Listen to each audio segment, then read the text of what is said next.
from New York himself, we have the very greatly cool Rob Levy. Yay! Go you. How's it going, man? Thanks for having me. How did you get involved in the world of film? So basically, I mean, to make a really long story short, I was in community college, and the time of my life where I was figuring out like what I really wanted to do, and I was like taking some acting classes along with the science and math and all that, and I kind of figured like if I'm going to do something for the rest of my life, the one thing that I've enjoyed out of all my liberal arts classes have been my film and or like this acting class. So I started like slowly getting into stuff, and then one of my good friends I grew up with at the time was trying to pursue his rap career, so we were starting making videos, just like really low budget stuff, and then it kind of all just escalated from there. I was shooting music videos freelance for about a year and a half until I went to college for films. Like the entire time I was making music videos, I was always experimenting, doing small stuff, but my first real film wasn't until I want to say like 3 years ago. I mean, I say real film, but real film for me. And who has the right to say what our films aren't real? I mean, if you're making it and you enjoy it, and other people working with you enjoy it, it's a real film. I mean, yeah, when I used to film these music videos, when I first got started, I would look on YouTube, I'd get 5 views, and I'd be blown away. And, I mean that 100% sincerely. I would look at this, holy cow, 5 people actually, cared enough to spend their time watching. It really is amazing, just the fact that anybody's out there watching it, I mean, I've been involved. I ran a film festival myself for a couple of years. I'm involved with one now. And I have to tell you, people like good films that they go into spend a couple of bucks for, and at the end of the day, they can walk out and say, that didn't suck. That's the goal, right? That is the goal. That's the goal. And so, how many films have you made up to LiveLove, sir? Well, LiveLove is my first feature film, so that's going to be a nice little stamp. But I've directed and written 4 short films before this, and then I've produced, I would say 2 other short films that have been released already within the last 3 or 4 years. Wow. Where can we go to see your short films now, sir? So all my work is on my website, which is www.civilfilms.com. If you go there, it'll have the whole gallery, and all the music videos that I've done are on there too with some pretty awesome artists. I was lucky enough to do one with Method Man a few years ago, and there's some other really talented artists on there, so definitely check it out. Okay, so talk to us about how the idea of a movie come about. I mean, I've had this idea for 2 years or so. I've just, started hearing this kind of be meaning webcam modeling. And it started to get a lot more mainstream, and I've had numerous of my friends, encounter girls that do this and have had relationships with them. And it just got me thinking, and, I started questioning myself, I wonder, would you be okay with a girl if you met her and she told you she was like a webcam model? It started rolling from there, because your first instinct's no way. There's so many girls out there, why would I want, somebody that does something like that? And then you sort of hate yourself for saying that. It was just myself asking myself questions. Sure. This is an interesting question, because if I've been married now forever, but if I was a single man out in the market, so to speak, and I met a woman that was a webcam model, I would be, yes, I like this idea a lot. So what stage of the film are you in, sir? Well, right now, so we shot our principal photography in April, which was 18 days. And then since then we've been editing what we shot, and we weren't able to finish. We were on a tight schedule due to a very limited budget we had.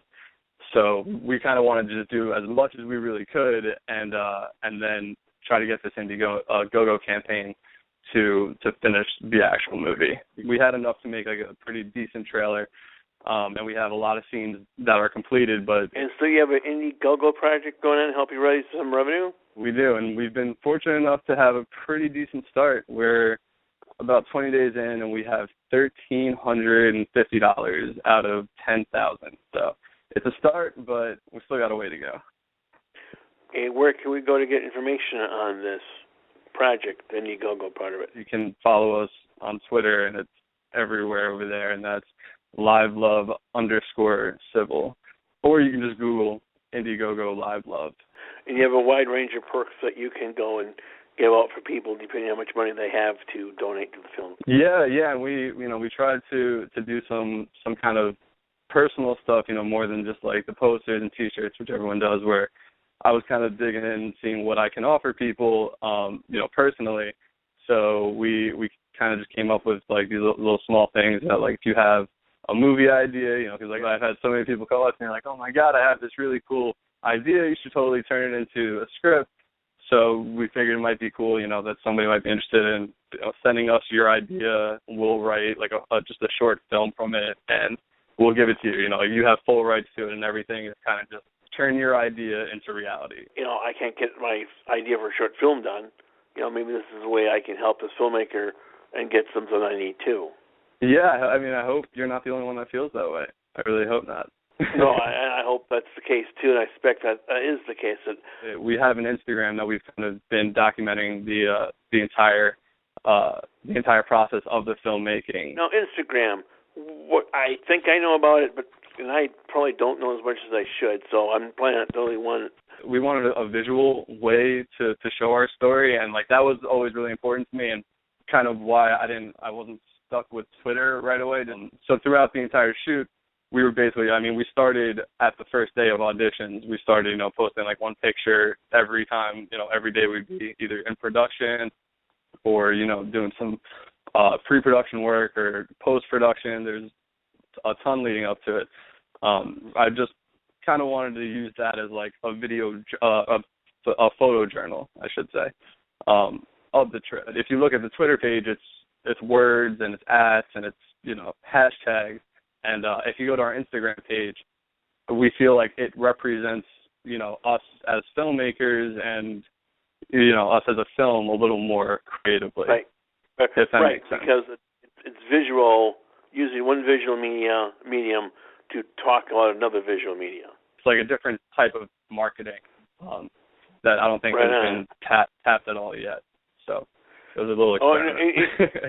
No, it's good to experiment. That's the way everybody is scared about failure, or if I don't want to screw up, I don't want to fuck up, I don't want to make this mistake. But I have to tell you, sir, in my opinion, my breakthroughs in my life have come after I've made a mistake. I couldn't agree more. And actually, it's funny or not so funny, yesterday, I went through a lot of our people that are following us. I think on Instagram we have now like 2,000 followers. So I just individually started reaching out to them, like one by one, direct messaging people, and I'm pretty sure over 100 people read it, and we haven't gotten one response from it yet. So it's been it's tough. You don't know what's going to work. You try it and hope for the best. And again, you only did it, what you said, the last day or so, and you don't know when they might read those messages. You don't know when they might get paid next, or what they have to do to say, well, can I spare $10? And you being a smart filmmaker that you are, you will track who donates or at least expressed interest. So as other projects come up, you know who we might go to for different phases of the next project. Yeah, that's the most important thing. Trying to keep it's a portfolio / like contact book. Because saying a portfolio is a little more professional. Like these are kind of people that have reached out on a personal level. Anybody who really writes a write-up or yourself having me on this podcast, like that's not strictly business. Like this is totally personal, and I really appreciate you having me. So we try to keep a record of everybody that has been helping us out, and hopefully they'll continue to help us out. I am truly the lucky one here, sir. I think myself, I gotta ask you, the female star, where did you find her? I was lucky to find her online. We had an open casting call. We reached out to every actor and actress we knew, but we had a couple casting calls out there on different websites, and I believe it was Backstage or Casting Network that we found her. So definitely I would recommend those two websites. She is an amazing actress, and we were absolutely lucky to have her. I saw the trailer. I hope to see the film when it comes out. I'm sure I will enjoy her performance. Now, she sounds to me like might be my speakers. So she has an accent. Yeah, she's from Italy. Specifically in Italy, I don't want to say because I don't know, but she's Italian. Wow. Yeah, I think from what I've seen of her, I think that she did a very, very good job in the film. I'm looking to see the completed film, if only for her, because, in my opinion, actresses rack out. To me, the two important people on a film set, your actresses and your producers, right? I mean, male actors, can be replaced by things like racks, right? But an actress that can act and as beautiful as she is, there's never enough of them. Yeah, I mean, it's definitely, it's rare on both occasions. It's extremely tough to find, good talent that are willing to put in like 18 days, like I said, of work for like such a low budget that we had. So it is really hard to find committed people and talented people, but we were extremely lucky on both halves. And this film, it was always meant to be very about the two of them. It's about the relationship. It was never really like we needed one really strong actress and the guy was he can come or go. It was always these are the two parts that we had full focus on. Like we need two all-stars, and there was no settling that we could have afforded just because of their presence in the film equally. Another thing too is the amount of work it takes to be an actor or actress, and most of the time, especially in any films, they're doing it for the love of the art because none of them are usually getting paid.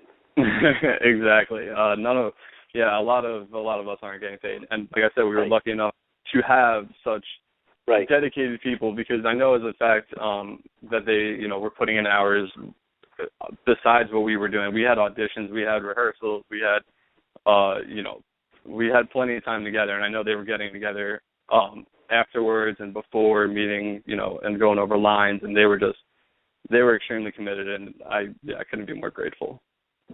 I mean, and that's good because that goes a long ways, because when you have your actors and actresses, your crew, talking about them having a fun experience, a good experience in the set, that word will spread. Once we kind of decided that we were going to finish the movie properly and do this whole Indiegogo campaign, I know everybody was really excited about it and not at all got that like feeling like, oh man, we got to go back to work on this. It was kind of everybody was like, wow, let's go back into the world, and very appreciative for that. Which speaks highly of you as a filmmaker. And we want to encourage everyone who listens to the show to check out both pages, especially if you have a couple bucks you can throw into the Indiegogo project. Please communicate with the filmmaker that we have on the show with us tonight, so we can all work together to get this great film made, because, I have to see it.